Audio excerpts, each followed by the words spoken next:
New at 10, in recent days, we've received reports of people from the Marshallese community being detained by Immigration's Customs Enforcement. More than 15,000 Marshallese people live in Northwest Arkansas. And tonight, people want to know what's behind this apparent surge in detainments. 5 News reporter Rachel Williams spoke with Marshallese community leaders and the Washington County Sheriff. We don't want them to be deported. They're mostly sole providers of their family members. The Arkansas Coalition of Marshallese reports in the last 3 weeks, dozens of Marshallese people in Northwest Arkansas have been detained by ICE. For us, if there is folks that are being repeated offenders and are not abiding by the law, those are the individuals that they should be sent home. With more and more Marshallese families being separated, those left behind are turning to the coalition for help. Today alone, I've had 7 different phone calls of family members.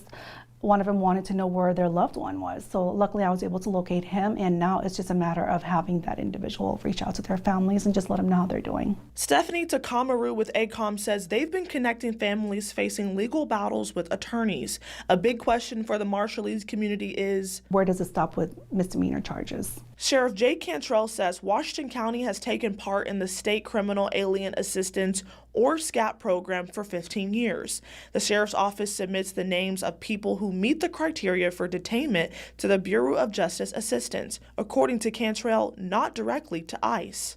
So we collect that data, we submit it, but usually it's a year or 2, sometimes it's even 3 years behind. The criteria for SCAAP is you'd have to be a non-U.S. citizen convicted of 2 criminal misdemeanors or a felony, and you'd have to spend at least 4 consecutive days in the Washington County Jail.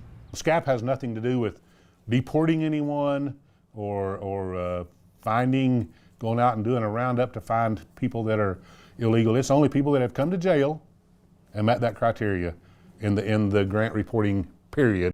The program is voluntary, but the Washington County Sheriff's Office receives money for its participation. We call it a grant, but it's actually a reimbursement. We don't know from year to year what that reimbursement amount will be. Sheriff Cantrell says the money goes to help cover the cost to operate the jail. But I think we owe it to the taxpayers to find those opportunities and to get that reimbursement, and it can only be used for correctional purposes. Cantrell does not believe Marshallese people are being targeted.